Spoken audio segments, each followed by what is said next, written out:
Good evening. I'm Jim Pruitt. I'm mayor of the city of Rockwall. Thank y'all for being here this evening. Thank you guys that are listening at home. I will say that this also is going to be archived, so you'll be able to go back on that link at rockwall.com and listen to these again or listen to them the first time if you didn't have time to either be here tonight or listen online tonight. I want to introduce to you the city council members that are here. These are the folks that sat in the seats where these candidates are right now for the last few years. And this is Kevin Fowler. He's a city councilman. Mr. Benny Daniels, city council. Our mayor pro tem, Mr. John Hohenschelt. So we want to thank you all for being here. This is important to us because, you know, two of these four guys that are up here on this stage, other than Judge Williams, are going to be on the council beginning in May. So we're going to be working with them on all the things that are going on in this city, and we appreciate it. So we appreciate you being here. If this time, I want to introduce to you the folks that are going to be a part of this, and then I'll talk just briefly about the bond election that will also be there. Thank you, sir. But we're right here if you need. I want to introduce to you a very good friend of mine, a very good friend to Rockwall. It's Judge Brian Williams. Judge Williams is the judge of the county court at law of Rockwall County, and he serves all of you in that capacity for the last 3 terms. I thought. So we appreciate him being here. He also has a little bit of a connection to the city of Rockwall. Not only does he live here, but his mother was actually the mayor of the city of Rockwall. So back when he was younger, she drug him all over. She was the park board president also. So he's been involved in the city of Rockwall politics for a long time, and we appreciate him being here and doing this for him. Tell you a little bit about the format of it. The council members that you just saw over here, as well as 2 council members that are going off of the council this year because we have term limits in the city of Rockwall. That's why the 2 seats that you're seeing here are open because, in fact, those 2, Mr. Lewis and Mr. Townsend, have termed out. So you're going to have fresh faces in those 2 seats. So the format that we have is the council members came up and wrote the questions. Those questions were sent to me, some as, I guess, early as this morning. And so we've compiled those. I haven't even read all of these questions. So what Judge Williams is going to do, I gave him a stack of individual questions that these guys wrote. I think it will be the things that are important to the people on the council. It will also be important to you as taxpayers and citizens in the city of Rockwall. And he was going to just ask one question to start with, and it's the kind of thing so everybody can tell you who they are and what they believe in. We'll give about 3 minutes for each of them to answer that question. And then the other questions are just going to be pulled out, one for this group, one for this place over here, and they'll get 2 minutes apiece to answer those questions. So I want to invite you to look in your mailbox this week. Each of you, if you're in the city of Rockwall, are going to receive a brochure like this. And I'm not here to sell you on anything other than to tell you you're going to be getting this. This has to do with a street rehabilitation and construction bond issue. On the ballot in May, not only will there be these folks that are running for the council in these 2 positions, but there will also be a bond election. There's only one proposition on that bond election. The council was very specific that we didn't want to put other things on there, a lot of other things that you saw. The last bond election in 2014, I believe, had all kinds of different projects on it. All right? This was because we have found there being such a problem with roads that are over 50 years old in the city of Rockwall. They're falling apart. So are we going to fix them, or are we going to just put patches on them as we go forward? And that's up to you guys to decide. It's $85 million. We have found a way to do it without raising taxes. And the way we're doing that is, and you'll see from this brochure, we set it all out, is as debt rolls off that the city already has, every year that debt rolls off, we will put new debt on that will be the amount of these road bonds, which means that the net result will be there won't be any tax increase to pay for those things because it'll be the same amount of debt as we have now. So I thank you. We've been working on this for about 2 years now to come up with the roads. It specifically doesn't say the roads because we didn't let the council members decide what roads were going to get fixed. All right, because, you know, if we all lived in the same area of town, the rest of you would be in bad shape. But we didn't do that. We let the staff and hired a company to go in and show us and rate all the roads and alleys in the city of Rockwall. And they're going to be fixed as we can do them based on the worst roads first. So that's how we got to this. I'm not going to take up a bunch more time, but to say, please read this and come out and vote, because if you're going to come and vote for any of these guys, you're also going to see this proposition on the ballot. So with that, I want to introduce a couple of people that are here that are elected officials. Mr. Leon Tuttle, you've seen the sports complex out there. Leon was a longtime mayor here in the city of Rockwall, and we appreciate him coming because he's still involved in our local politics. Thank you, Leon. County Judge David Sweet is here with us tonight. We thank you for being a part of this. He also not only is the county judge, but he was a former mayor before myself of the city of Rockwall. Just walked in is Mr. Dennis Lewis over here on the left. I told you about him just a few moments ago. He's one of the council members that's termed out. Has been involved in Rockwall politics for a long time. Mike Townsend, who is not here right now, he is that other person that is leaving. So with that, I'm going to turn this over to Judge Williams, and thank you very much again for taking time out of your busy day to come here. All right. I appreciate that very much. I want to thank you for inviting me, and I thank all of you for being here today. I always say this at occasions like this.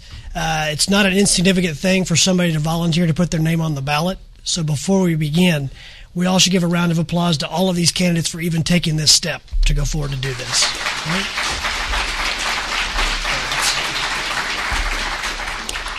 All right, the first question, as the mayor mentioned, will be a question designed to essentially introduce yourself. We'll ask this question for all four of you, and we'll start down here with Ms. Reyes, and we'll just work our way down towards the end in that order. You'll have 3 minutes to respond to this question, and the question is, why do you consider yourself the best candidate? Yes. Good evening. My name is Enid Reyes, and I know when you look at it, you want to say Enid, like Oklahoma, but I tell people when you have a need, call Enid. So that way you can remember how to pronounce my name. I'm a community leader and a business owner here. I've been 27 years in Texas and have 3 grown children, live all around the world. And I've been 10 years here in Rockwall. And why would I be the best candidate? I am very qualified and I have much experience. You can go to my website and read more in detail. But 2 things that stand out to me, I have a heart for this city. I'm very passionate for this city and for service. As I grew up in Puerto Rico, my dad was a proud U.S. veteran, and I learned at an early age the value of service. So for all the 10 years that I've been here in Rockwall, I have continually served the people of Rockwall in different capacities. And so some of that was, I was a minister, still am, Lake Point Church. I worked there in community ministry for 8 years. I started a medical clinic, a health clinic for the underserved here in Rockwall. I have worked with government, assisted with the annexation of Lake Rockwall Estates. I went to Austin with past council members to testify in front of the Texas Commission Environmental Quality. And my business, I have both business and community experience. And some of my business experience, I was a previous senior administrator manager for a company here in Dallas. I've done strategic planning consulting through all Texas for churches, and I have worked in IT installing computers and software for the U.S. Census Bureau. So as you can see, I have a lot of experience and I'm very qualified. Great, thank you.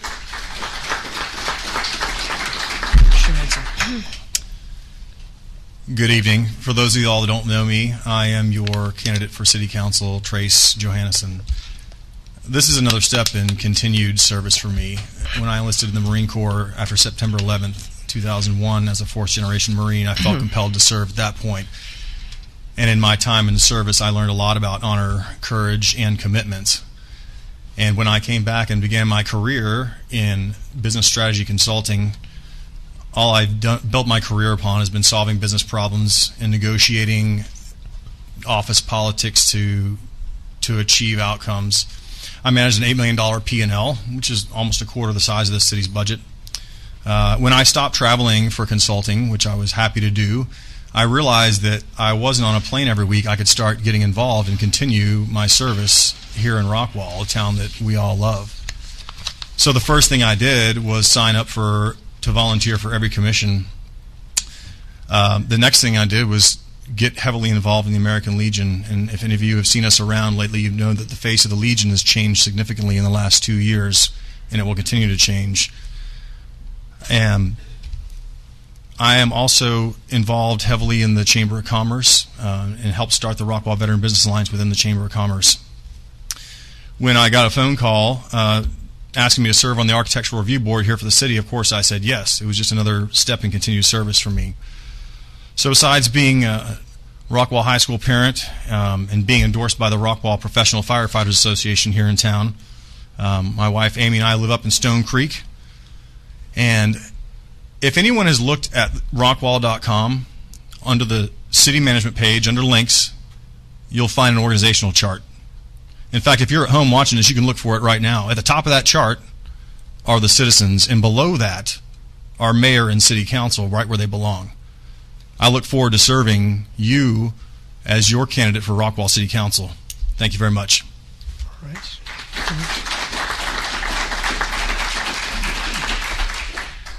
Well, for many of you, this is an introduction about who they are. I want to go ahead and welcome you to my personal nightmare, which is speaking in public next to a high school debate coach. On top of that, tonight is my beautiful bride's birthday. I said that very specifically because that's all we can talk about, it being her birthday. And I can assure you this is not what she planned, was for me talking about my qualifications for city council. So thank you, Elizabeth, for allowing me to do this.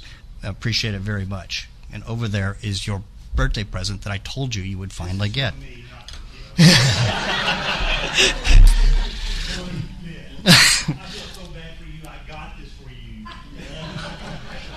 Elizabeth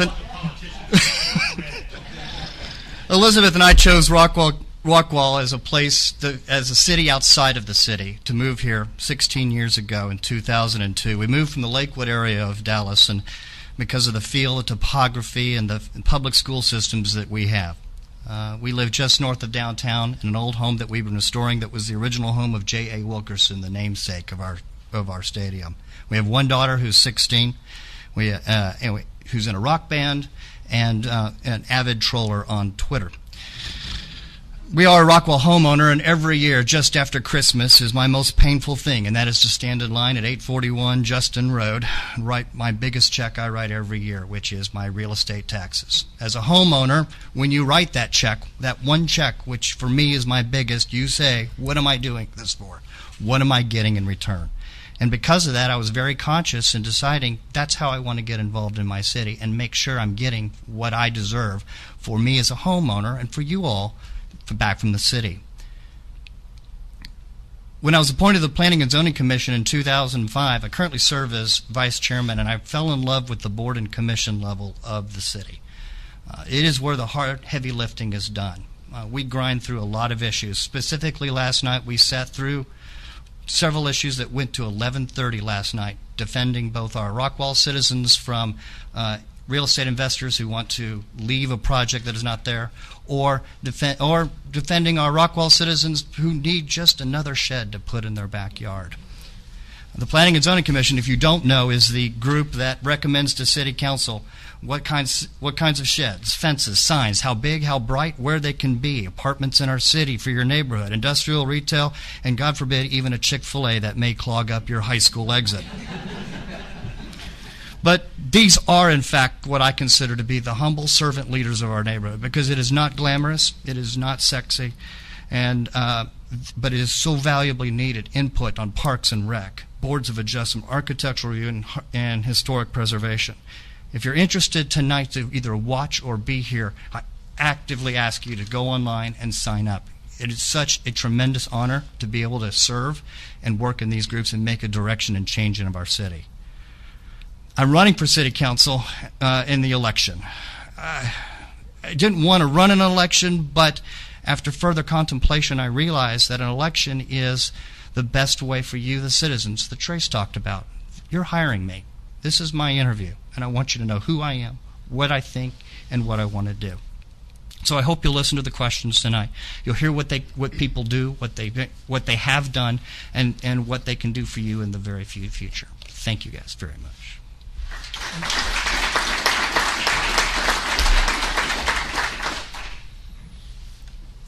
Good evening. My name is Andrew Greenberg. Yes, the debate coach. Thank you for those flattering words.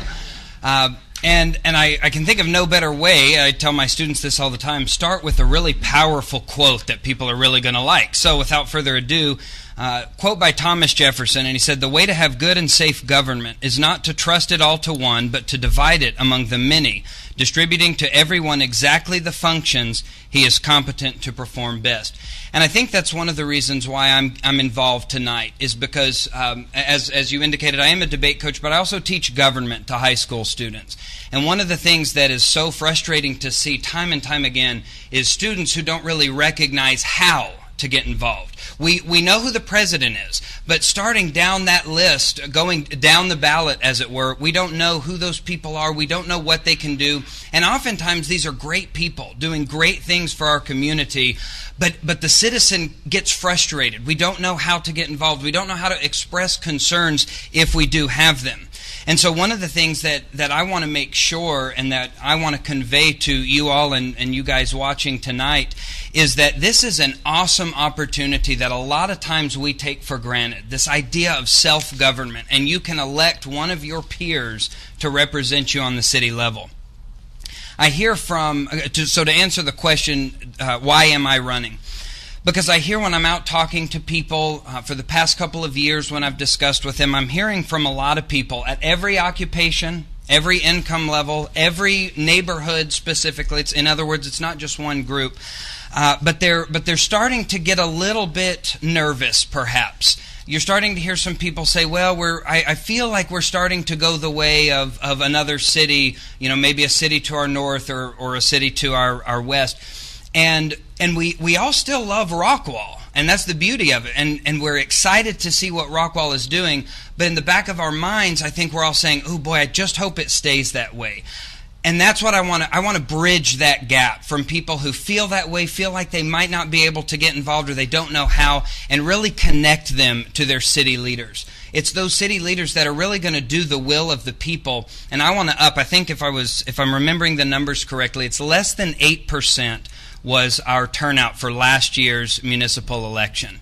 And not getting into the nitty-gritty on who should be involved or what if it's people with bad ideas that get involved. But 8%, think about that for a moment. Of course, decisions are going to be made that the vast majority might not understand, might not know about, or might not be happy with.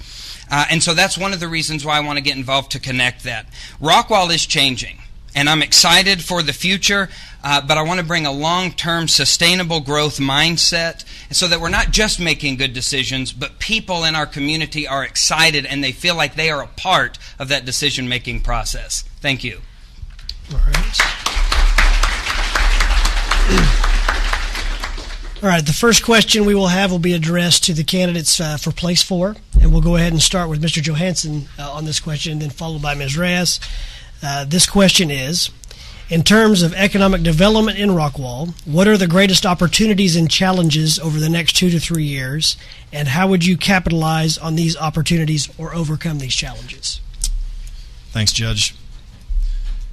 I think the root of these challenges we have is the root of a lot of the things we're facing, and that is, how are we going to control the growth that's inevitable, but how do we grow in a responsible way?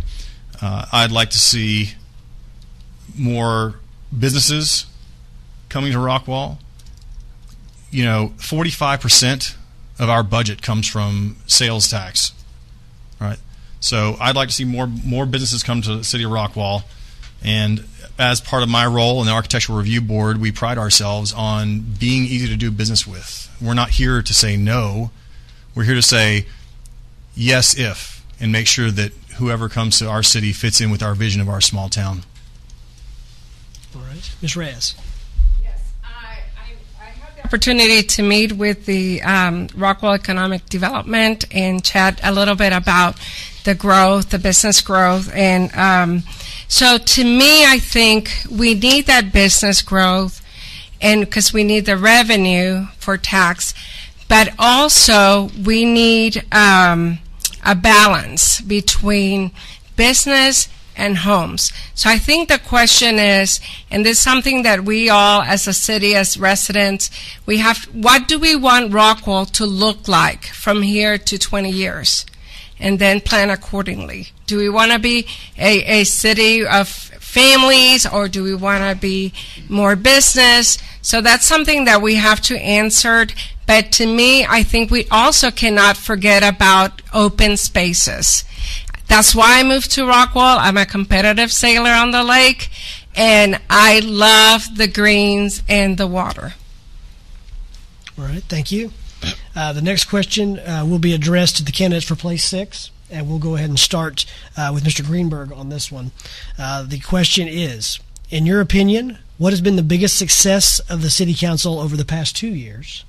What do you believe the biggest failures have been over the last 2 years, and how would you capitalize or overcome the challenge of either? Thank you.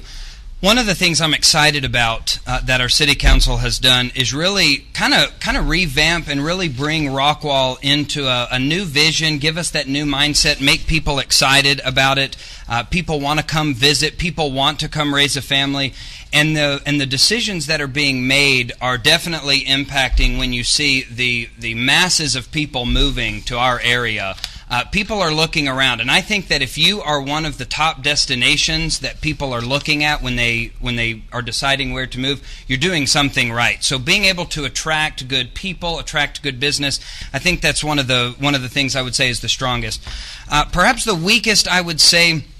And again, by no means, I mean, it's hard to run a city government, but I would say that perhaps a little bit more on follow-through and a little bit of transparency. Not in the negative sense that people often use transparency like our city council is trying to hide something. I don't mean any of that. But just making sure that citizens are aware of those initiatives that they're taking, and there are results you can see. We almost like a rubric, if you will, where we can see there are standards that we're going to meet, so that you're not having situations where maybe as we're revamping the square, then you still hear a lot of people say, oh, I thought we were going to be getting more parking, or when it comes to the harbor, or really any other place where citizens are going, well, I thought this or I thought that. I want to eliminate that so that there are no negative thoughts when we're working for our city progress, and there are people who know, hey, that was a measurable objective that our city met. How cool is that? Right. Mr. Trowbridge.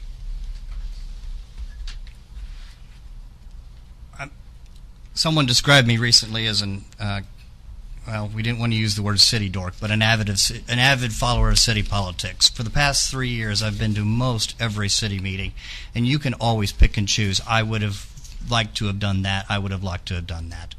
Or I would not have wanted to have done that. And that's the beauty of a council, is it's a blending of opinions and beliefs in where your overall direction is going to be. Some of the biggest successes that come to mind kind of align with what I talked about. This city has worked very, very hard to get through 2 major issues that I don't think they deserve enough credit for. The city of Rockwall responded several years ago by conserving water when we went into a drought. More so that while we were making money on water, we actually conserved 40% of our usage and had to pay a minimum. And this city council has quietly gotten themselves back, made all the payments, and done a great job where our water department will actually be a revenue source instead of an overhead. It's a quiet, nobody really talks about that, but that's the kind of financial discipline that our city council has done, on top of reducing our net tax rate year after year and meeting the needs of the city from there. It's not an easy thing to do, and I think that deserves probably a lot of credit for what they've done.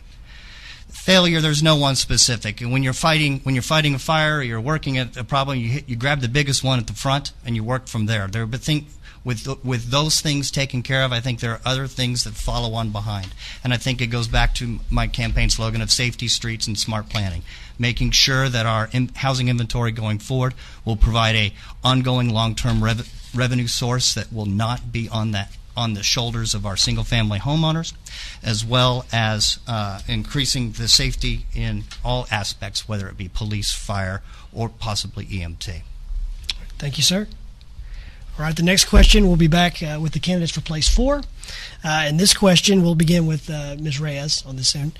What is the most important city issue you would like the next council to tackle, and how should the city address it?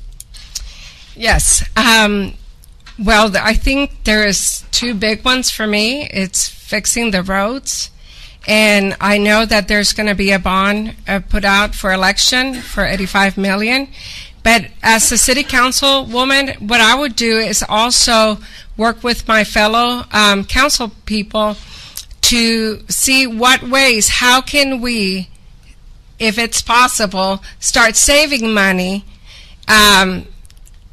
We would have to think through it, but saving money so we could repair roads as we go. And so that's the second one is the fire department. Our city has grown dramatically, and I believe that, I know for sure that the fire department is not at national standard, and I know that we could not have a full-time fire department and immediately or in 1 year, but I would work to create a plan that is conservative and reasonable to grow and get us where we need to be. Mr. Johansson?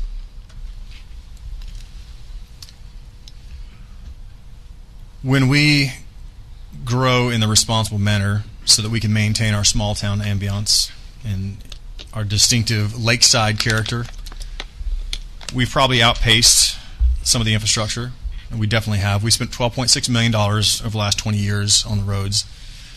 There are 200 city miles of road, 200 miles of roads in the city.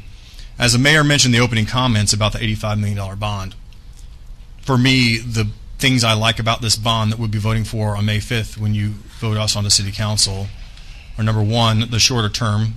It's not some 40-year bag that we're hanging over the heads of next generations. It's a 10-year plan that we paid off. The second piece that I like considerably about the bond plan is that we are going to retire one debt service and replace it with another, so the net effect is zero. So I believe that fixing the streets is the next big problem. Right. Thank you, sir. All right, the next question will be addressed to the candidates for place 6, and we'll start with Mr. Trowbridge on this one. Accommodating past and current growth rates and preparing for future growth, what is your position on the current ratio of fire stations and full-time staff members to residents, and how would you address that? I'd love to tell you that it's X per 100 people, and I don't know that necessarily for that to be the case. I do know that we after talking with local fire folks that we have a lot of fire stations. We've done a lot of the hard work up front to put in stations, equipment, and get us up to date. I think we are looking now to continue the expansion of our in-house fire people versus in-house fire personnel who will respond to fires instead of waiting for our volunteer fire departments to show up and go in. Thumbnail, while it may not be per capita, there's a general thought that you're going to, when a EMT arrives and when our fire arrives, you need to have, one person can't be there, 2 people. We have currently staffed 2 people per station, which is the most expensive and overhead that we have into place, and now we're on the final stretches of being able to have a fully staffed and magical number 4 per fire station for 3 stations and be ready to respond and kind of go from there. All right, Mr. Greenberg. Well, I think ultimately this comes down to, are we maintaining the safety standards that the citizens expect, but also making sure that we're not overdoing, underdoing just for the sake of dollars. That's very important, and ultimately it is our responsibility to manage a budget in the appropriate way. This was an issue that I knew very little about until I had the opportunity to speak with our firefighter association and some other city personnel, and the intricacies involved. I mean, it's a lot to take in and process. And so I would say that you have more to consider than just numbers. One of the things would be morale, and do people look at the Rockwall Fire Department as a place that they want to work, for a long time? Do they feel supported here?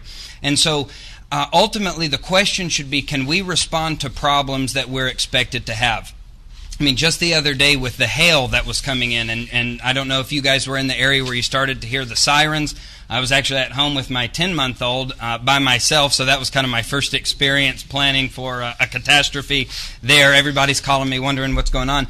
But it did make me think, if something does happen again, like a couple of years ago when we had some houses on the northern side that were very damaged, and our fire had to respond and go search those homes. I do know that it took a little longer than the fire department wanted to search for the people that might have been in there. We don't know. There's a lot of chaos. And so I would want to make sure that we can respond to those problems. Obviously, different interests will be involved, but I think that's when you have that open conversation and you discuss it with citizens and say, hey, what would you like to see, and what do you want to make sure Rockwall is prepared for, so we can handle the fire department and our budget accordingly.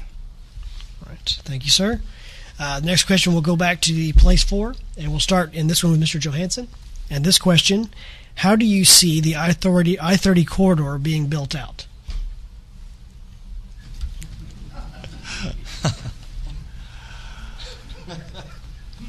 I didn't write these. Well, it sounds like a great question for the county, as a matter of fact. And TxDOT.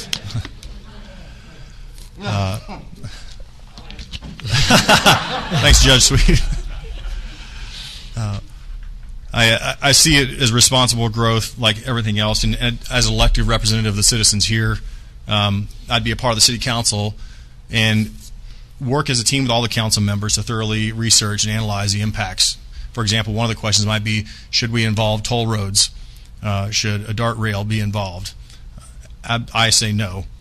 But we'll develop possible courses of actions, present those back to the community in an open forum, have city events, point of view discussions, invite the public to voice their opinions, and then we'll go through and make a decision for what's going to be best for the city's vision, the comprehensive plan. Right, Ms. Reyes? Yes, I think is a good idea. I think we need it with the traffic, especially when there's accidents. You can be there for a long time, but I think that it's going to take a long time to be built. Of my knowledge, I don't have that much more knowledge about it. But again, anything that impacts our city, we as a council and county would work together to figure it out and get it done. All right, thank you. We'll go back now to place 6, and the question will begin in this particular one with Mr. Greenberg. And the question to you, sir, is what are your thoughts on preserving open space, hike and bike trails, or parks? Great question. One thing that I see from citizens all over the place is, why do we have to get rid of so much of our open space just to put another nail salon in? And I think that while it's a frustration that the city has, I think that it's part of a bigger problem, and that is we just have to accept the fact that we cannot simultaneously say, oh, we love our small town feel with our parks and all that kind of stuff, as well as just saying yes to every business that comes in and asks. And I'm not necessarily saying we do.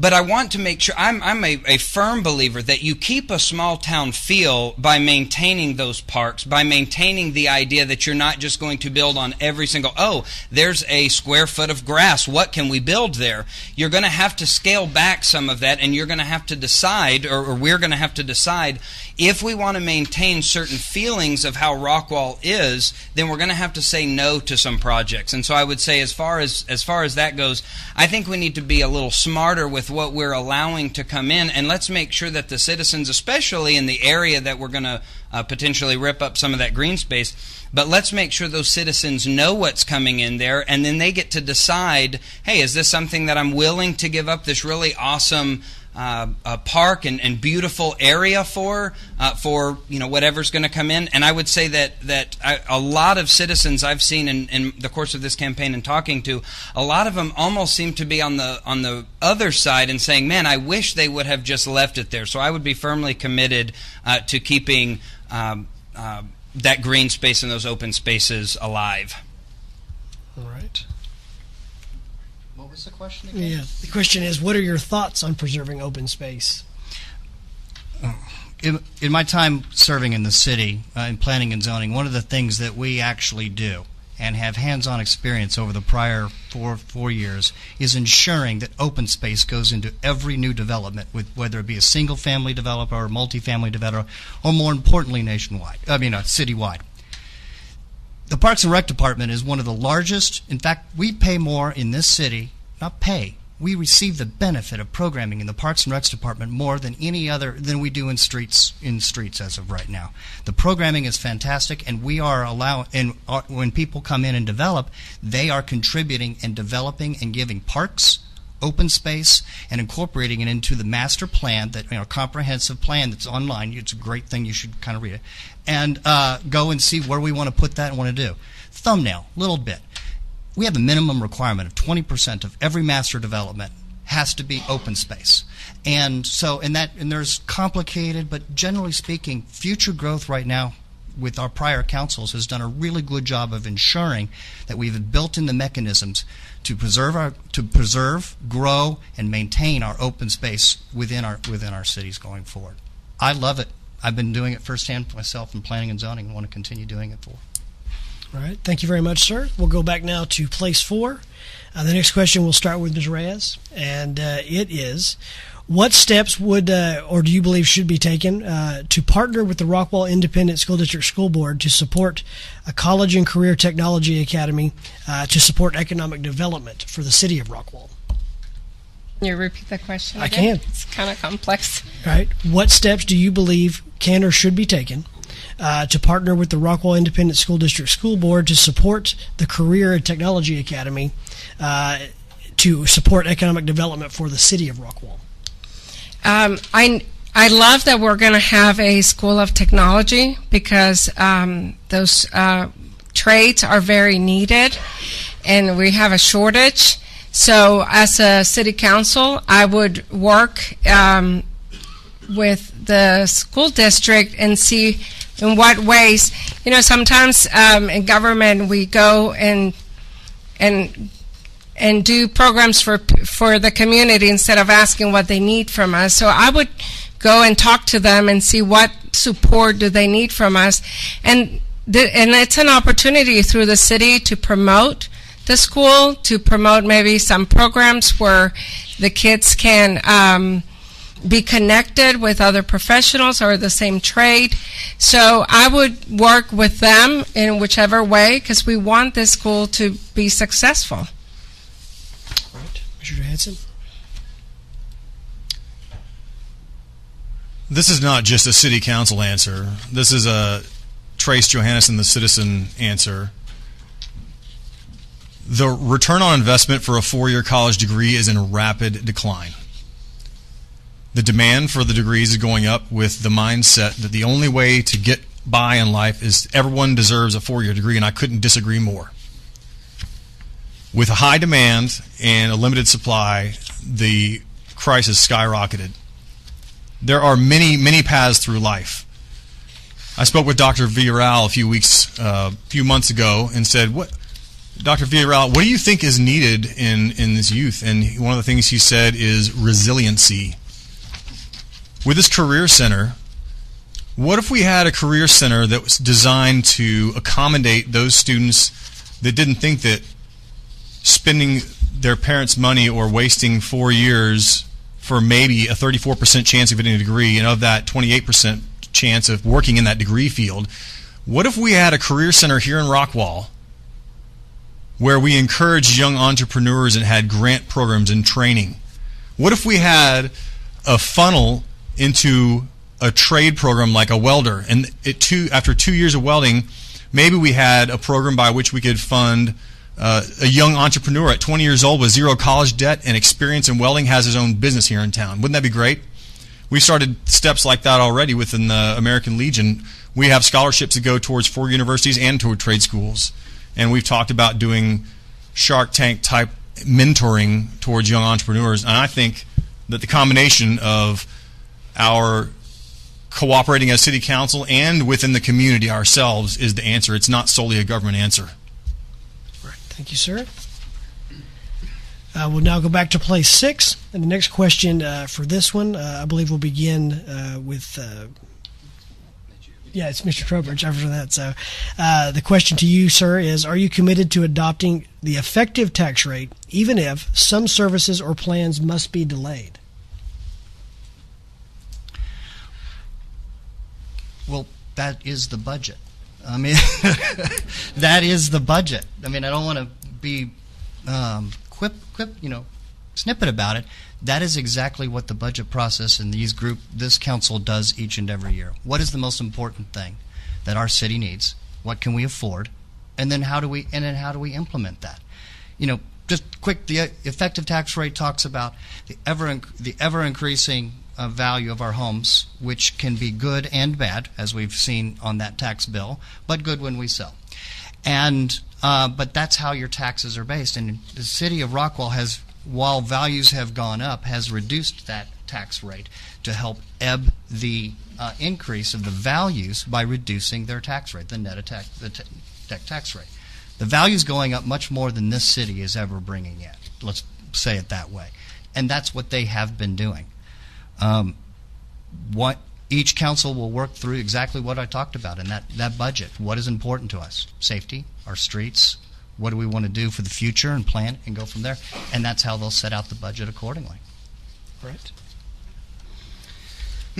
I think if presented with that scenario, my first question is going to be, where can we streamline some services and where can we become more efficient? Because ultimately, we would want a government that could take some impossible scenarios and give us the best option that we could have. And so I think that if we were to periodically go back and review what's working, what's not working with technological advances, how could we streamline things with other advances in different areas or perhaps different businesses we've brought in or are partnering with, is there a way that services or programs and that sort of thing might not have to be delayed? But that eventuality might occur, and so I'll answer it based on that.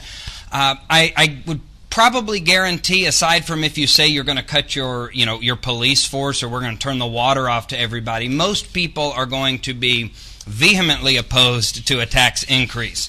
And so this is where I think transparency, which is one of my campaign platforms, or one of the tenets of my campaign, would come in handy, because this is the opportunity that we really have to tell the citizens, hey, here are those services that will stop in order to not give you that tax increase, and make it so that the citizens can decide, hey, if we want to continue those services that many people might not even realize were provided, and we all could say, you know what, I can, if it's to use the term, tighten my belt a little bit, maybe that's what we decide during a period where there might be some economic hardship.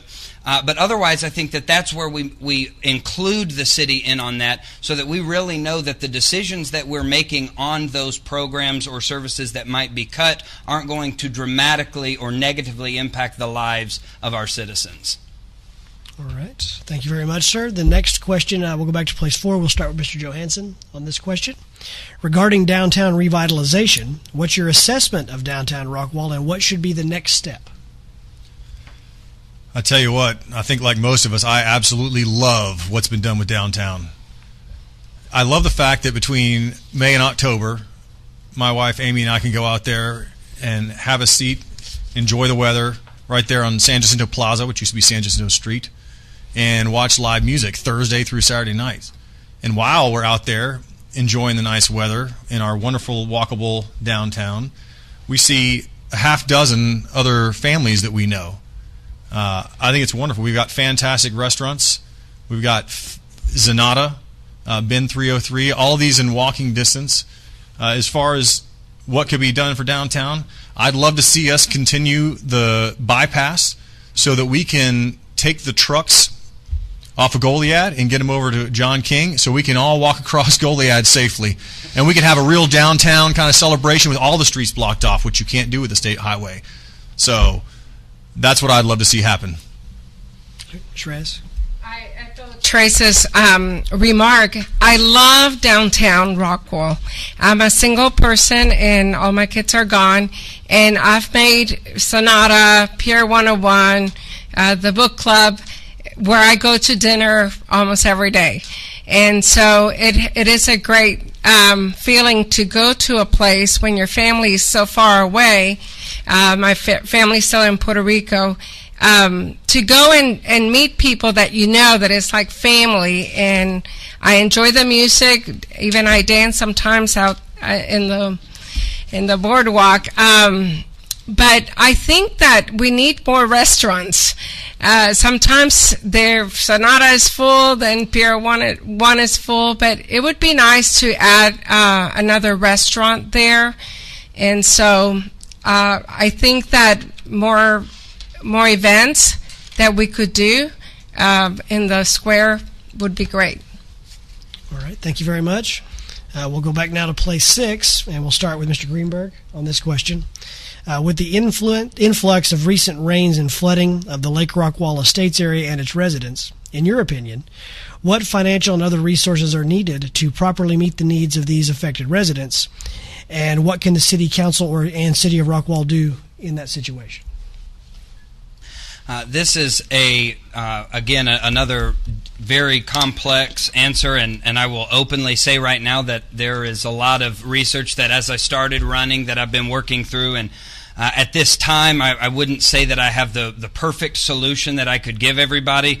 I'm of course committed to finding out those solutions and working with the different entities involved. From my understanding, it's not just a one group of people would make a decision. It's a multiple groups of people all have to be on board. They all have to have a similar idea of what's going to be the most effective way to solve that.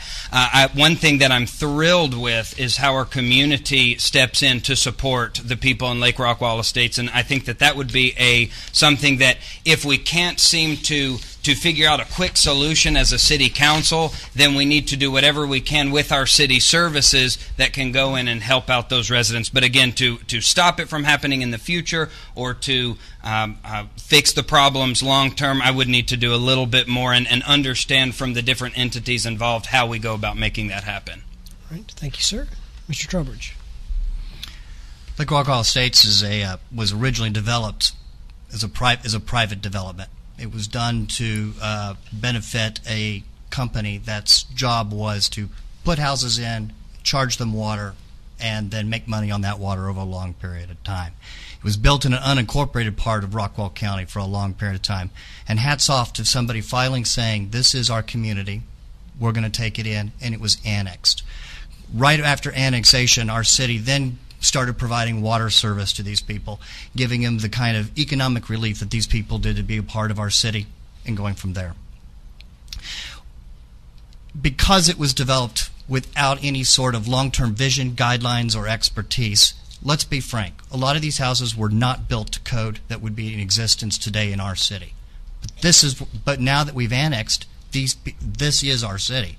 And there's a lot of issues that involve the water, which is not necessarily contained and controlled by the city itself, but by other outside agencies, but the citizens of Rockwall that surround it that are affected by the failures of that water to be contained. Let's just be blunt. These homes were built, some of these homes were built in flood or right at the flood line. So I know that the city is already working on it, and it's an amazing thing because it does exactly what Mr. Greenberg said. You have to work with both state, the Corps, and others to be able to understand what it is. And what we need to do is have these citizens have a viable option. And the viable option could be city improvements that prevent the floodings from happening into the future. It could be relocating these customers. I do know now the city is already working on that and working through that. And my experience with working in real estate gets me the opportunity to be able to be a part of that and find a solution for these people in the future. Right. Thank you, sir. All right, we'll now go back to place 4. And in this particular question, we will begin with Ms. Reyes. And the question to you is, do you support the City of Rockwall's home rule and nonpartisan municipal elections? And why or why not? Or would you be in favor of allowing citizens to vote to change the city charter from council members being elected at large to single member districts? That's a good question. I'll take credit for that one. I'll take credit for that one, too. Okay. You know, as city elections, you represent everyone. You represent, it's a nonpartisan, because you represent the whole community, all the residents. And so, to me, I prefer at large, but I understand that with demographics, you have different people groups, and the question is, are those demographics and segments in the community represented in City Council? All right, Mr. Johansson? Thank you, Judge. My answer is real simple in this one. I don't know. But, like every good consultant, the first thing I'm going to do is collect data and get a little smart on the subject. And when you elect me to work with these city council members, we're going to research, analyze, and plan courses of action, look at other places this has happened before. Where have we seen this before? What other cities can we look at and know that this is the tipping point in population at which point we ought to consider separating into districts within our city? Once we present that to the citizens in a completely transparent manner and hear their thoughts on the subject, then we put it to a vote. So it's kind of like I would approach every problem when you let me to council.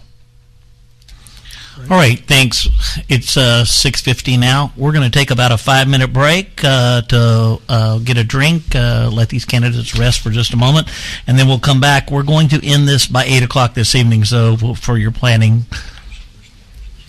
There's waters in the cooler over there if y'all want to get you something to drink. They gave me a stack.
lost people too.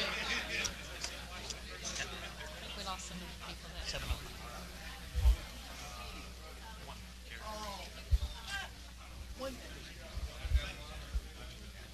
This was a decent turnout. Yeah. Decent turnout. A lot of people listening. All right, y'all come on and have a seat. Let's get started with this.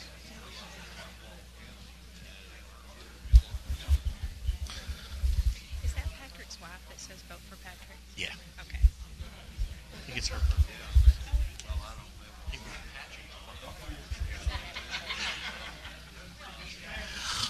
All right, there you go. Thank you. All right, thank you. Welcome back. We're going to continue this forum for another hour.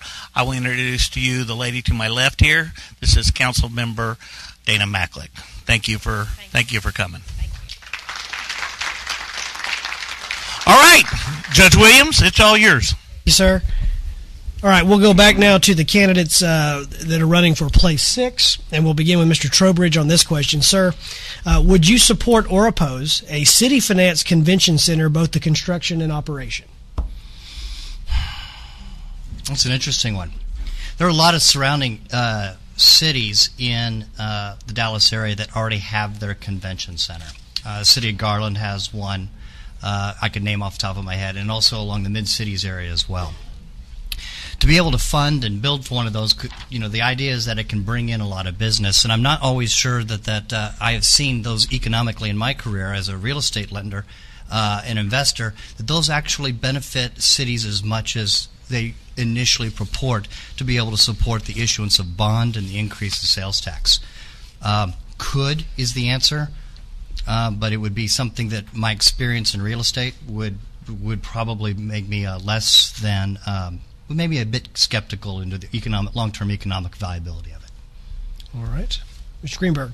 Just to make sure I understand, you're saying would I support a city finance convention center? Correct. The answer would be no to that one. I've never really heard of citizens from other cities that walk around saying, man, I'm so glad that we paid for this city finance convention center, and I love it, and I love everything that it's brought in. In fact, I hear more negative things about those structures. And so I would say that at this point, I think we have enough here in Rockwall that can accommodate smaller venues or smaller operations, and if needed, we can go outside of that, at least where we're at as a city right now. All right, thank you, sir. We'll now turn back to the place 4 candidates, and for this one, I believe we'll start with Ms. Reyes. Is that correct? Is that how we're rotating back and forth? I think so. Trying to make sure before the break. I wasn't sure. This is more of a theoretical question, so for that. How will you represent the residents of Rockwall if elected, and what changes, if any, do you see yourself making or promoting? I think when we're elected, we're here to represent the people. So one of, in my experience, and I worked so much with past city council and police department in having town hall meetings.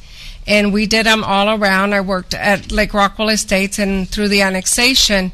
So I think that one thing that I would change or bring is try to create town hall meetings, and maybe in different areas where we can hear from the community and the residents on certain topics. All right, thank you, ma'am. Mr. Johansson. Do you mind repeating the question, please, Judge? Absolutely. How will you represent the residents of Rockwall, and what changes, if any, do you see yourself making or encouraging? Thanks. I would continue to represent the citizens of Rockwall, elected to city council. When you think about some of the changes I'd like to affect, again, I go back to the growth is inevitable. I would like to see a way that we can keep the small town feel we have. We mentioned downtown Rockwall earlier. We're a lakeside community. We all love that about our town, but we're kidding ourselves if we don't think there's an influx of people coming to our town. Now, we can try and pretend like it's not going to happen, or we can grow with it in a smart way. So I would work, when you elect me, with a city council and interact with the citizens, provide open forum, submit their opinions, and then decide together on how we could both best accommodate that growth which is coming our way and keep our small town feel. All right, thank you, sir. And we'll now go back to the candidates for place 6, and we'll start with Mr. Greenberg for this one. Sir, what is your vision or expectation of Rockwall's police department? Well, I'm very good friends with a sergeant on the police force, and one thing that when I've spoken with him, when I've spoken to members of the police association, one of the things that they feel kind of has happened is that the morale is kind of dipping, and of course some of that is happening from the national level, and I think that's very unfortunate that other parts of the country are viewing police officers as the enemy or as the bad guy. And so one thing I think we have to be diligent of is not just assume because we have some residents here who are vocal or will put a Blue Lives Matter flag on their Facebook page, but we have to make sure that we are accommodating what dips in morale that our police officers are going to feel. And so I would make sure that there are regular meetings, regular get-togethers, if you will, so that our police force feels supported by our city council and they feel like any needs they might have, if they're whether it's a fearful ask to the council or it might seem like it's not something the council could handle, there's never a moment where we aren't there to assist in any capacity that we can. Because I guarantee you, with how awesome our city is, if our police force ever needs anything, if as a council member I go out into our community and say, hey, this is what we need or this is how our police are feeling, I guarantee you we're going to have all sorts of citizens show up. It's going to be an overwhelming presence. And so I think the best thing we can do is use council to ensure that our police force feels supported and recognized. I'm going to do the same thing. Read that question again. All right. Sorry, Judge. That's quite all right. No, it's no problem at all. The specific question was, what are your expectations for and your beliefs in the Rockwall Police Department? Expectations and beliefs. Our police department has been the primary safety provider for our city for an extended period of time. For somebody to talk about what their experience in a police means that they've probably broken a law. And every time I have done that, whether it be speeding or laughing a little bit too loud in my side yard, I have always had a pleasant and wonderful experience. The future, what I plan on seeing with our Chief Riggs is a great leader in this group, and I really like what he has done and been able to do since the retirement of Chief Mueller. And I find that they need to be relieved of some of the primary safety responsibilities that this police department puts on their shoulders firsthand. And so that can be spread through a variety of other departments. Example, a little nitpick example would be, does our police have to deal with a stray dog? No. We can have our animal services, which council has already done as an example, to relieve and allow them to provide, not have to be the number one provider of safety for our street. It can also include fire, safety, and other things. All right, thank you, sir. The next question, back for the place 4 candidates. And we'll start with Mr. Johansson. The question is, are you committed to providing a new sports complex, even if it will cause a tax increase to pay for it? Thanks, Judge. That question is phrased like a very binary question. Am I committed? And the answer is, let's look at what the impact's going to be, okay? Let's analyze other cities that have experienced the same amount of growth and expected growth. And then let's decide, are the benefits worth the costs? And after we as a council weigh those decisions, then present those out to the public to provide their input and vote on the proper course of action. So if and only if the decision was made, yes, we're going to go forward with a city-funded sports complex, we decide that together and citizens vote for it, then we look at the budget, which determines how we spend our money, and there isn't any other way besides raising taxes, then we would understand all the implications of that. But if all those qualifications aren't met, then no, I would not support raising a tax just for that reason without thorough understanding of the benefits. All right, Ms. Reyes. My answer is very simple. Let's fix the roads first, And let's invest in our fire department before we start thinking about a sport complex. All right. All right, now we'll turn back to the candidates for place 6. And with regard to this one, Mr. Trowbridge, we'll begin with you, sir. And this is a more general question. Once again, what is your vision for Rockwall at the stage of build-out? At the stage of build-out? Well, I've lost my glasses with all my notes. We're about 46%. We're about 46% built out as far as the actual land mass in the city of Rockwall as we are right now. And if you've seen Planning and Zoning Commission, we always seem to be talking about this, what the future plan is, and what our city leaders have laid out for what we want to do in the future. If with 46 we are a growing city, and that build out has to be balanced to be able to provide a combination of commercial business that provides sales tax, the biggest contributor of revenue for our city, as well as for housing in our city as well. In our housing, generally speaking, we have about 18,000, and about 18,000, about 15,000 of the homes are single family, with the rest being multifamily and townhomes. And so the remaining amount that's not covered by sales tax of commercial development in the future goes onto the shoulders of our homeowners. And so I would be very conscious about making sure that we stay in the wants and wishes of what our city leaders have decided for the future build-out in our comprehensive land plan, 1, and 2, to ensure that we can reduce the amount of costs that our single-family homeowners are doing through their real estate taxes. All right. Mr. Greenberg. May I have the question one more time, please? Yes. What is your vision for Rockwall at the stage of build-out? I think where I would begin with this, and again, a lot of this is getting to interact with so many of you and other citizens, is the idea that nobody is anti-growth, and so, and I'm glad you said 46%, because even as educators, we learn something new every day, so thank you for that. But even if we're at 46%, I think what we want to start seeing is that our infrastructure is there first, and then as we continue to build along that, we see that it's not so difficult to accept this new growth. I mean, you've heard every candidate up here so far say, we are growing, that's inevitable.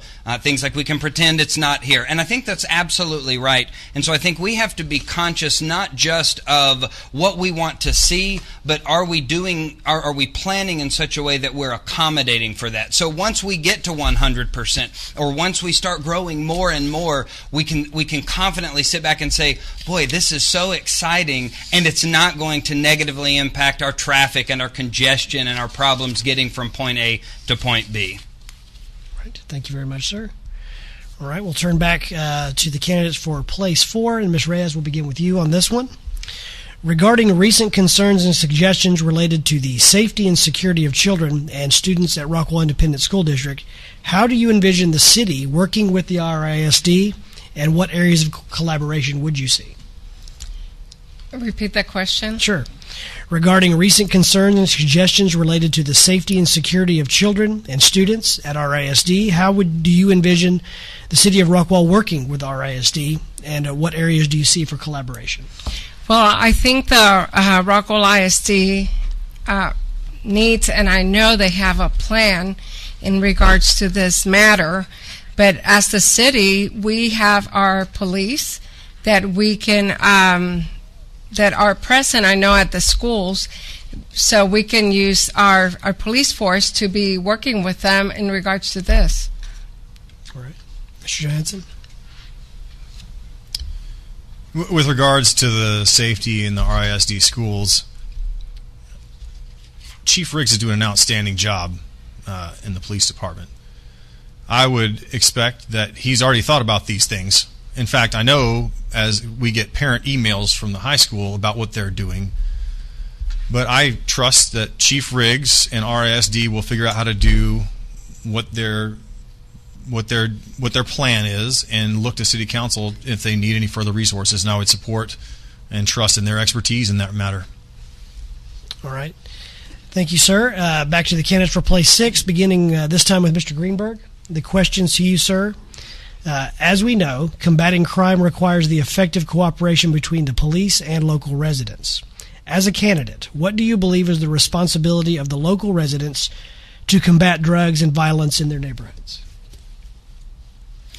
Thank you. And before I answer this, I do want to say, as the educator on the panel, you can ask some RASD questions over here, too. I would love to answer some of those. But I would say, as far as and make sure I understand, you're asking what is the responsibility of the local residents? Correct. Well, I think the beauty of a city like ours is we all kind of have some community standards we like to live by. If you venture out into some other cities, you start to see some things that are done a little different. And I think that's one really cool thing that makes, one of the coolest thing that really separates Rockwall from the rest of the North Texas community. And so as kind of an interesting question as far as our responsibility, I think I should go ahead and answer. Obviously, follow the law. That would be number one. But also, recognize and understand that the reason our community is so great is because we have established norms that we're all a part of, and that our police are there not as the enforcers of when we do wrong and to view it in that respect. But I think that if we can recognize that when things aren't going wrong, we know that we have somebody to turn to, and if things are going well, we know that the reason why it's going well is because of our outstanding police department and everything that they're doing for the city. So I think that answers the question. All right, Mr. Trowbridge. Being married to an educator, I'm hoping you'll agree with me on this. Like when you teach, having parental involvement makes teaching so much more effective and rewarding. And policing in your own neighborhood is very much like that. Yes, you have a responsibility to police and eliminate drugs or anything else that we're talking about, but it's going to be more effective when you can interact with the communities that are receiving the benefit of that kind of protection and police protection. It's so very much so you want to interact as much as you can and get the involvement of your communities, neighborhoods, or in the analogy would be the parents, as you try to extricate problems or criminal problems within your neighborhoods and going from there. That would be, of course, through the interaction of community and the outreach programs that our city currently has in place today. But yeah, I very much like what you said. All right, very good. Thank you, sir. Next question will be first addressed to Mr. Johansson. And the question to you, sir, is what are your thoughts on the comprehensive plan for Rockwall, and what areas do you see need to be reviewed and why? The last update I saw on the comprehensive plan for Rockwall was updated in 2010. I think it had forecasted that by the year 2017 we'd have 55,000 residents. We're not quite there yet, which is probably a good thing or a bad thing depending on where you sit. I think we should absolutely go through the comprehensive plan and reevaluate how accurate our forecasting was at the time, and then try and create a further forecast for what's going in the future. And if I'm not mistaken, I believe a lot of that is already being worked on as we speak. All right, Ms. Reyes. Yes. To me, I go back to priorities and what is our need now. We have a very critical need to fix our roads, resolve traffic problems, and the fire department. So I think that looking at the comprehensive plan, I would make priorities in those two areas. All right, thank you very much. Turning back now to the candidates for place 6, and for this question we will begin with Mr. Trowbridge. To you, sir, what have you done in the past year to support economic development in the city of Rockwall? I continue to spend too much money at Zanotto week after week after week. No such thing.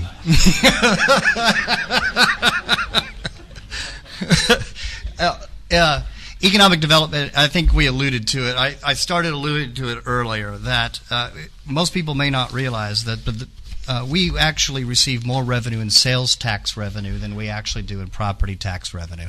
And that's a good thing that we want to continue growing, because the more sales tax that we do alleviates the amount of portion of expenses that are put onto the homeowners in Rockwall. To do that, in serving on the Planning and Zoning Commission, that is exactly what some of the ideas that have been on back of my mind when making decisions for a lot of these developments. Will this development add to and be accretive to the economic development? Will it produce sales tax? Will it use land and not produce sales tax?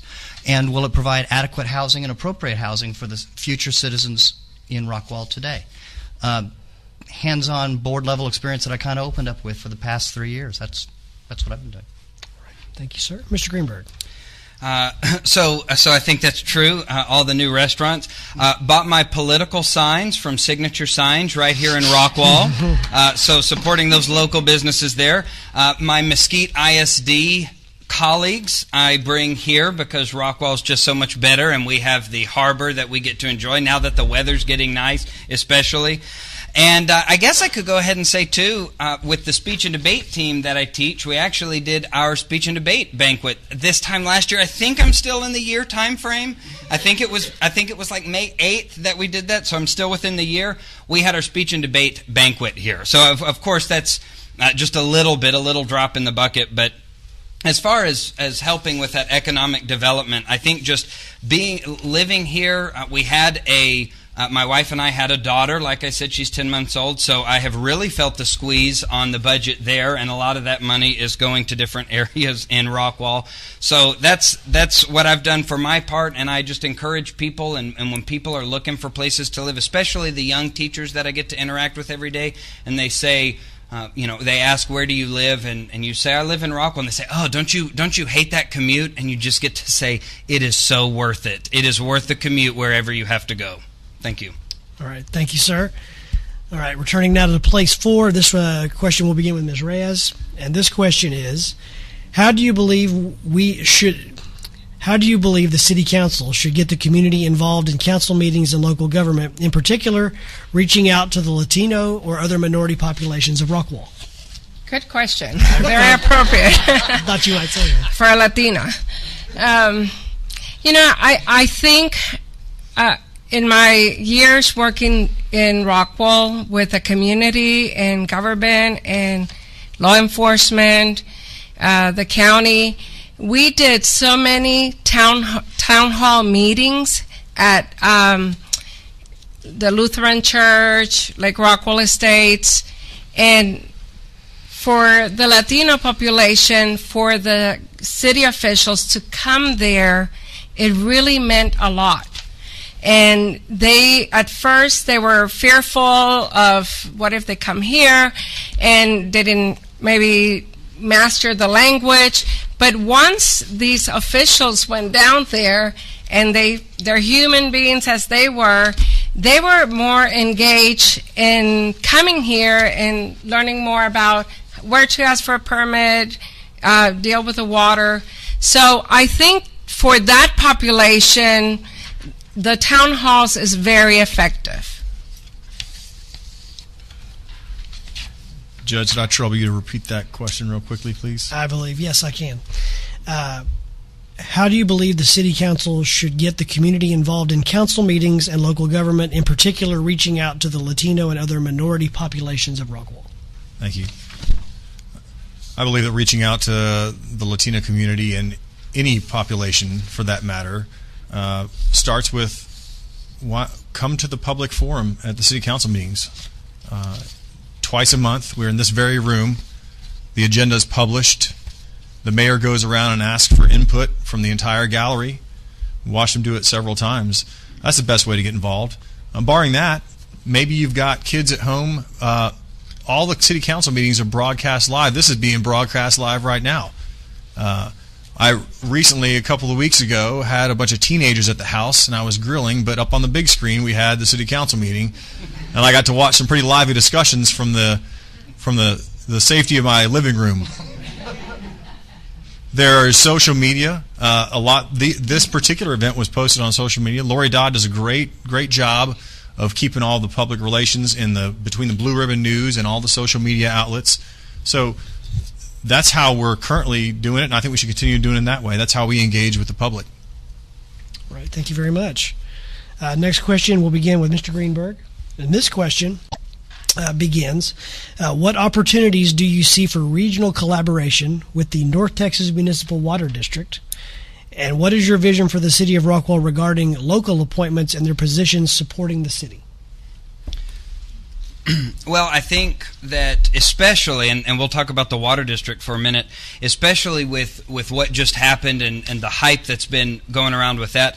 I know that we have two members of that board from Rockwall, and I think that one of the things that our citizens don't recognize is that we have involvement in those kinds of affairs that happen regionally. And so one of the things I would want to do, kind of with respect to an overarching view of how the citizens are getting involved, is to make sure that we all know that, especially when frantically people are, and rightfully so, you start hearing things, you see some things on social media, you're worried about what's going on, you're worried about the chlorine smell of your water.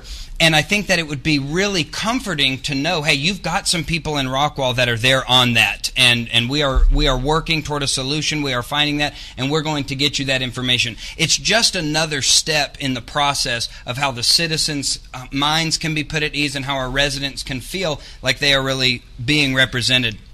As far as the other part, kind of regional entities that we would be involved with, I think that as we continue to grow and as we continue to expand, we're going to have some pretty cool opportunities to really work with some surrounding areas on what works, what doesn't, and kind of bring that in. And Rockwall is going to be at the forefront of some decision-making opportunities, and I think that if we are diligent in recognizing kind of what other regions like this or what other groups of cities and communities, how they work, we can actually be on the forefront because we can see some mistakes that might have been made in other areas, and we can stop ourselves from making those same ones and actually look and be innovative and be creative in how we move our growing city forward.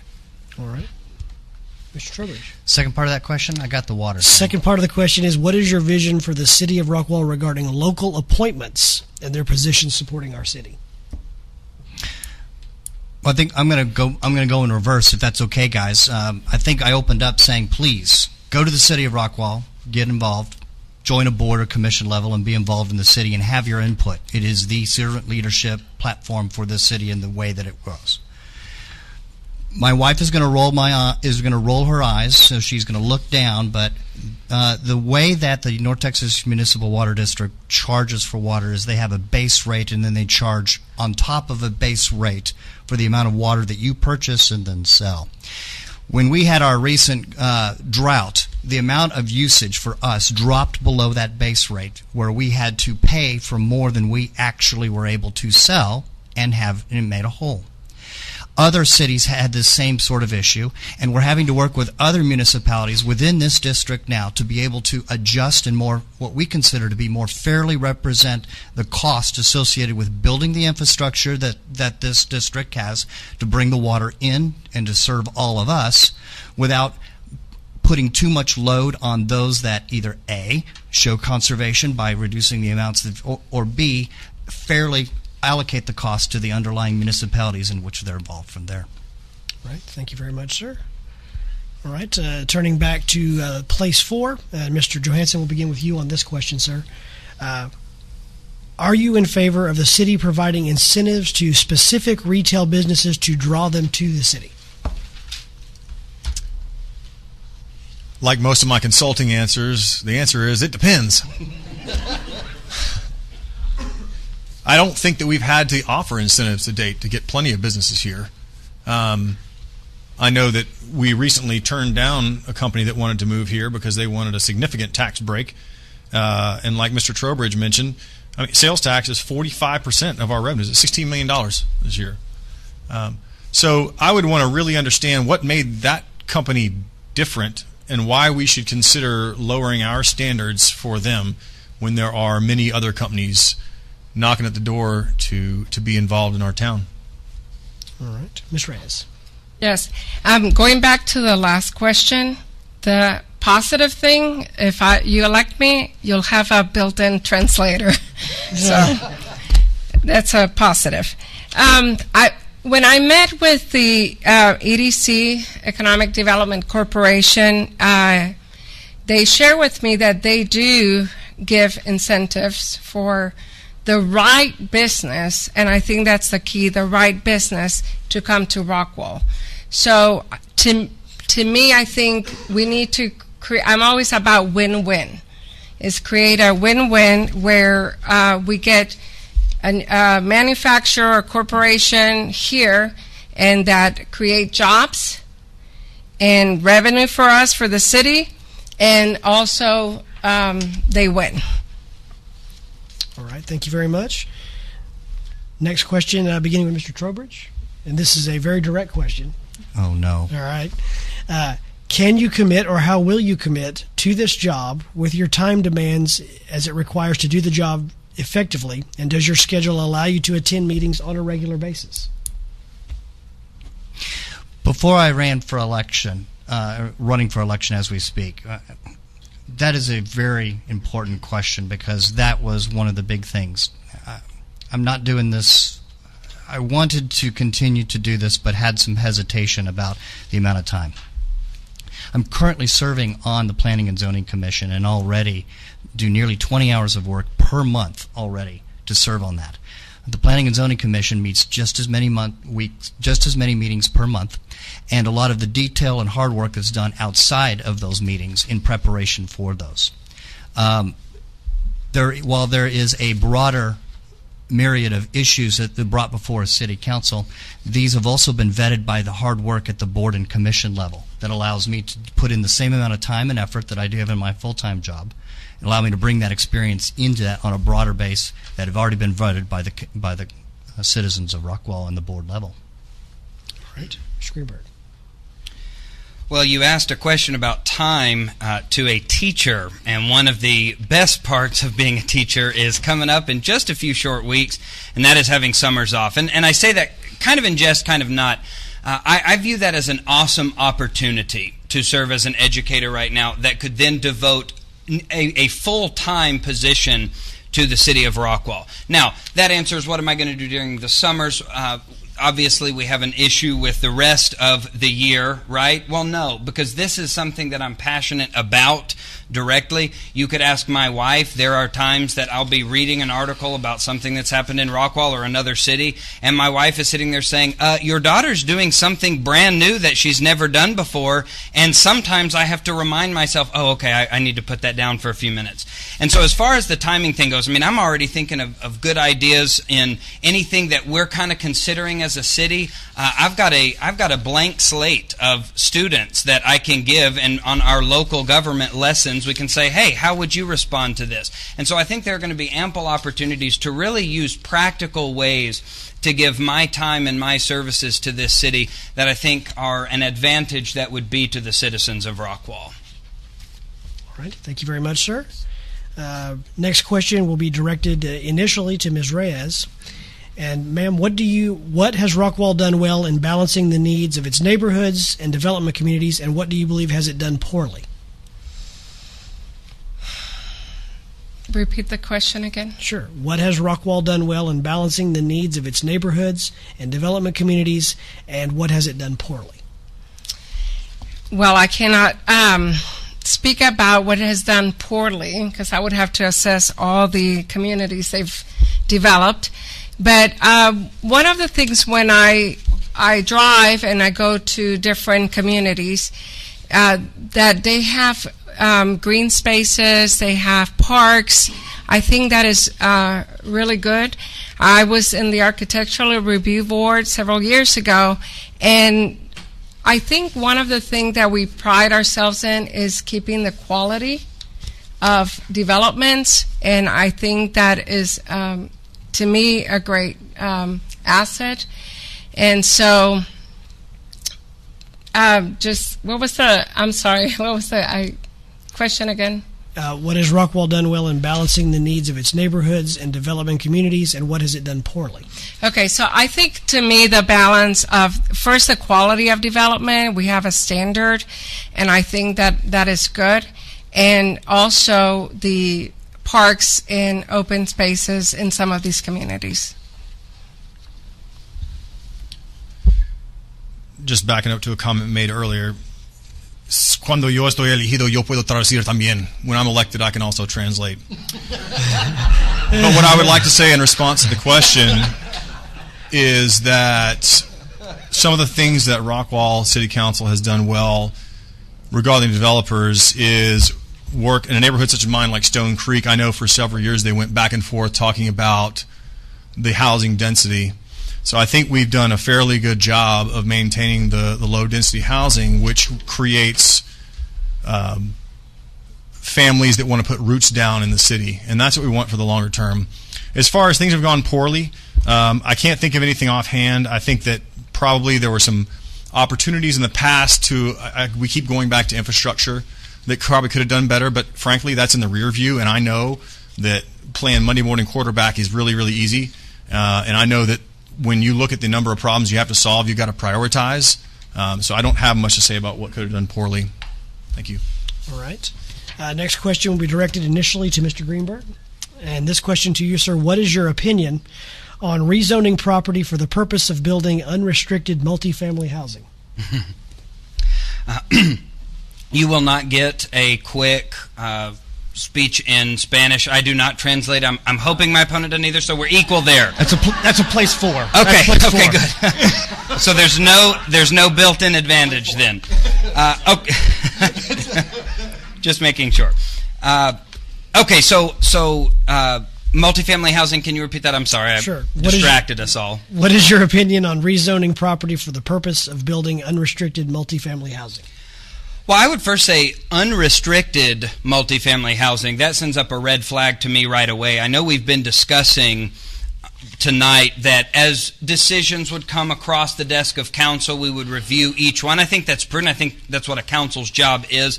I would say that by and large, multifamily housing is at odds with most Rockwall residents, and so I would honor that commitment that the Rockwall residents are making as one of their top initiatives. And so I think that especially you throw in unrestricted where there's not a lot of say or not a lot of say, but if there's not a lot of clarity there, then I would have to say that my opinion on that is that I would want to make sure that we stamp that out at all costs. And if a decision on multifamily housing is going to come in, especially how hot button of an issue that is, transparency for the citizens has to be at the forefront. All right, Mr. Trowbridge. Currently, we have 18,300 housing units in the city of Rockwall. There's 2,265 multifamily townhomes that we currently have in play, and we've permitted over 2,200. As a contrast, we currently have about 12.4% of our current inventory is multifamily housing as we speak today. This is my hot button, and there are others who are giggling out there who've seen me go down this path. I am not necessarily opposed to apartments. However, let me be very clear. The state of Texas has an average of 14% of its housing stock in multifamily.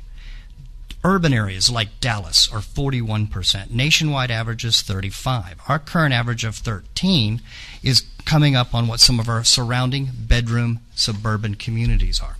If we want to continue to maintain an inventory of homes where families live here today, we need to maintain a pipeline of stuff that is being added over a period of time that will maintain that high teen, low 20 percentage. And it is for that reason that I have been adamant about great projects that we probably should approve but can't because we already have approved a nearly 1-to-1 ratio of new homes for apartments. And I don't think the citizens of Rockwall want a 50-50 multifamily / single family ratio. And I think when you mean by unrestricted, I think the technical thing is, I'm going to assume that means that it's not a senior housing Section 8 or some sort of rental issue in that regard, and I wanted to throw that little asterisk in, and that's how I'm responding from that. All right, thank you very much, sir. All right, turning back to Mr. Johansson. It's another general question. What things could be improved to make Rockwall a better place to live, work, and play? It's a pretty great place to live, work, and play right now, isn't it? Again, I don't want to sound like a broken record here, but I want us to make sure that we're doing responsible growth. I would absolutely love, personally, to see a lot more independent restaurants like the Bins, like the Zananas, like Charlie's, and probably a lot less chains. That's my personal opinion. That's what makes it a great place to live. Continued development on the square in our downtown where we Rockwallians can go and get out amongst our community and have that fellowship and that camaraderie. I think encouraging that kind of growth is what's going to make this place continue to be a great place to live, work, and play. I love Rockwall. Somehow it reminds me, I think, with the lake of where I was born in Puerto Rico. And so I love that living here, we have good quality developments. And first class service by the city staff.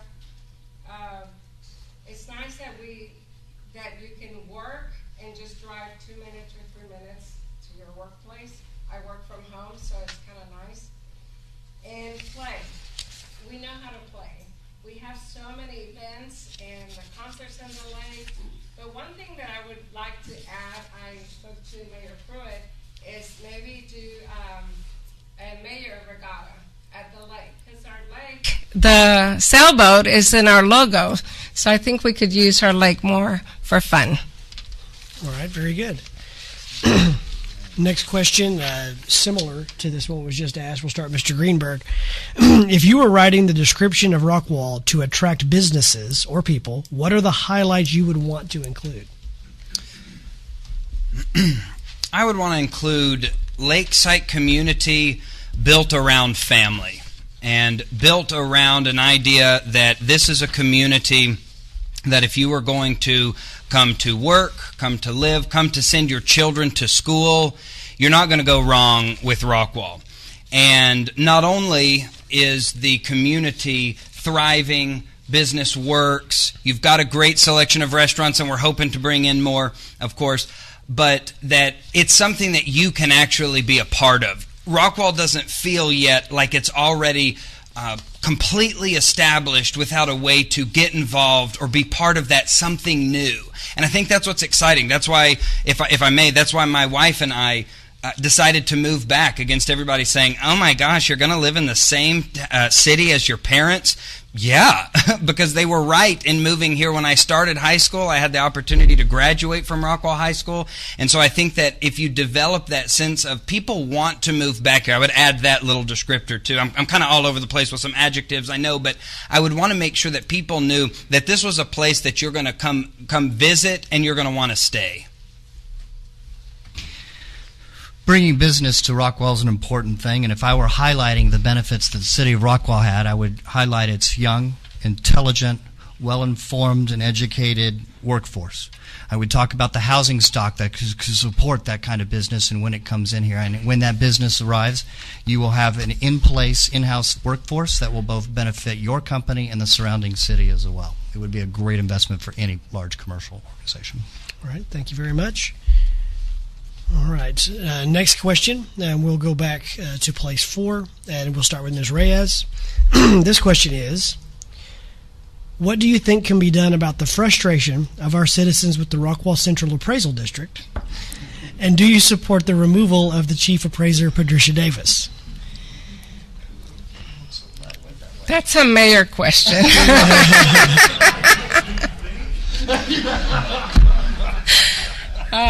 He's very public about it. Repeat the question again. Sure. Yeah. What do you think can be done about the frustration of our citizens with the Rockwall Central Appraisal District? And do you support the removal of the Chief Appraiser, Patricia Davis? I worked last year, I spent a lot of time when we had that big increase of the evaluation of our properties, work at the appraisal district interpreting for citizens in the Lake Rockwall Estates area. So I was able to learn a lot about it, and one of the things that I wanted to confirm before we started tonight with Mayor Pruitt is, when they evaluate the properties and they come up with a value, does that go through county to get a final approval, or they're solely have sole power through the state to make, to come up with those numbers. And so, and he said that, correct, that it was, they're standalone. So I have a problem with that because I think accountability is necessary. In regards to the dismissal of Ms. Davis, I think that is up to the board, and that we would have to evaluate, her job and what the outcome and what she's done. And I don't have a problem firing people. I've done it before. So, but it would have to be, I think a group decision. I'll tackle the appraiser question first. Do I support the removal? And I was not so subtly reminded today that I didn't have all the information, which is true. To make a decision like that, you would obviously have to have all the information to make the right decision. But when you think about the county appraisal district and that big old tax bill that all of us write every year, I don't know if all of us know what's in that bucket of money. 19.8% of that big pile of that big check that we write is the city taxes. Not a very big piece of it. Even small. The county is 16.4%. So what's the remaining 64%? Schools, right? So regarding the frustration of the citizens, how I would propose that we get engaged is let's hear them in public forum and let's go collect the information. Let's come up with some probable courses of actions. Let's evaluate those courses of action. Whether or not that includes new buildings or personnel changes is yet to be determined. And then we will work together as a city council to make a data-driven decision and make the best decision that's going to fit in with the comprehensive plan for the city of Rockwall. All right, very good. All right, this will be the last question. And this one will begin with me, right? Mr. Petrobridge. Yes, it is. What is the number one most vital, underlying principle that all of your council decisions will have to live up to? Is it the right thing for the city of Rockwall? I mean, that is something that I have always dealt with when serving the city at the board and commission levels. Is it right not just for one individual, but for the city as a whole? And those are the wants and desires of many, sometimes, but not always and consistently, outweigh the needs of just a few. Right. Mr. Greenberg. I would say that what will be at the forefront of my mind every decision I make is that I'm a public servant. And I'm entrusted to make decisions on behalf of the citizens, but that those are going to be well thought out with citizen involvement and ideas on both the short and the long-term sustainability for Rockwall. If we're going to make decisions as a council, and I'll even say if I'm going to make a decision, I have to remind myself that it's not a decision that I independently just like better than the others, but that my neighbors who have given me this awesome opportunity for representative government understand that I have their back, and that's what I'll bring to every decision I make on council. All right, very good. Mr. Mayor? Thank you. Thank y'all. Let's give all these candidates a good hand. Let's also give Judge Williams a hand for doing this for us tonight. Thank you so much. So I think what you've heard over the last 2 hours is we have some great folks that care about Rockwall like all your city council does now.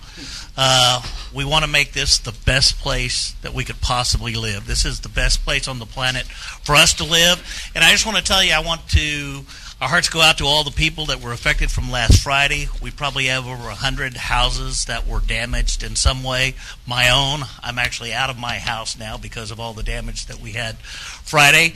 And, I just want to thank the police department and the fire department. They were there with us all evening long.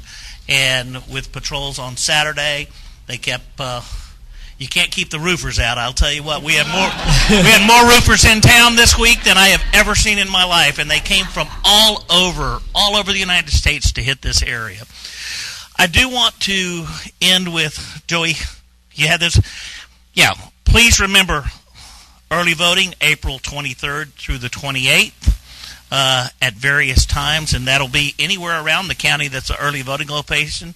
You actually can vote in the city council election in Rockwall, in Heath, Fate, Royce City, McLennan Chisholm, or at the library here in Rockwall. Election day is May the 5th from 7 to 7. Please go out and vote. Please consider the bond election. Thank you all very much. If there's anything we can ever do for you, go to rockwall.com. You can watch this again, or you can go and click on it and email any of us. I know I've gotten many emails just this day about certain things. So thank you all very much. Y'all have a pleasant evening.